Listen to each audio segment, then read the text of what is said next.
السلام علیکم۔ ختم نبوت کے بعد اللہ تعالیٰ نے اپنے دین کو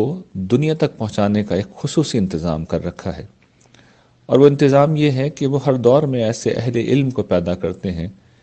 جن میں غیر معمولی بصیرت ہوتی ہے، علم ہوتا ہے، صلاحیت ہوتی ہے، اور اس کے ساتھ بولنے کی، لکھنے کی ان کے اندر غیر معمولی صلاحیتیں ہوتی ہیں۔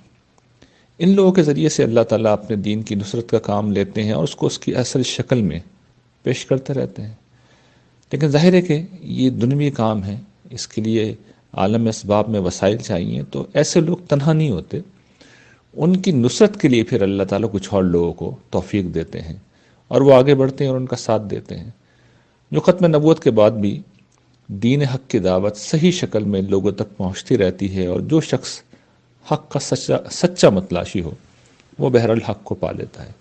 یہ چیز شیاطین کے لیے بڑی تکلیف دہ ہوتی ہے، چنانچہ وہ کوشش کرتے ہیں کہ اس طرح کے داعیان حق کے خلاف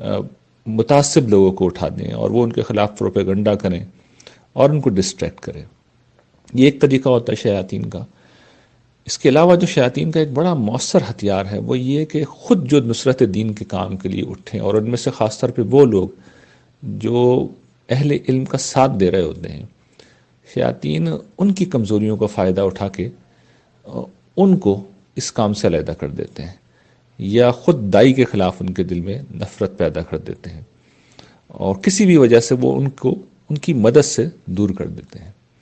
اور اس میں پھر شیاطین کے اپنے ہتھیار ہوتے ہیں۔ کسی کو وہ انا کا مریض بناتے ہیں، کسی کے کان میں یہ بات ڈالتے ہیں کہ تمہاری بات نہیں سنی جا رہی، تمہیں اہمیت نہیں دی جا رہی،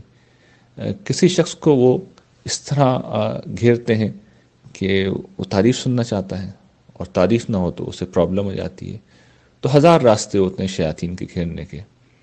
تو ہم میں سے ہر شخص کو چاہیے کہ اس چیز کا جائزہ لیتا رہے کہ میں جب کسی کام کے لیے اٹھا ہوں تو میں اصل میں کسی انسان کی نصرت نہیں کر رہا، میں اپنے پروردگار کی نصرت کر رہا ہوں، اور مجھے یہ کام کرتے ہوئے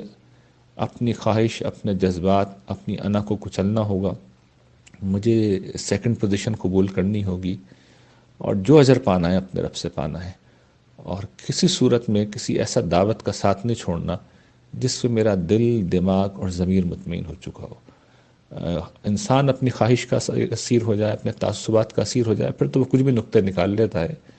لیکن ہم میں سے ہر شخص کو اپنا بے رحمانہ احتساب کرتے رہنا چاہیے، اس لیے کہ قیامت کے دن سب سے بڑی بدنصیبی کسی شخص کی یہ ہوگی کہ وہ کسی سچی دعوت سے وابستہ ہونے کے بعد اسے چھوڑ دے۔ جب وہ دیکھے گا کہ کیا عظیم مجھے موقع ملا تھا اور وہ موقع کس طرح میرے ہاتھ سے نکل گیا ہے، تو ہو سکتا ہے وہ نجات حاصل کر لے، کامیابی حاصل کر لے، لیکن وہ جانے گا کہ آسمان کے نیچے اور زمین کے اوپر جو سب سے بڑی اپارچونٹی مجھے ملی تھی، میں نے اپنی حماقت کی بنا پہ وہ ضائع کر دی۔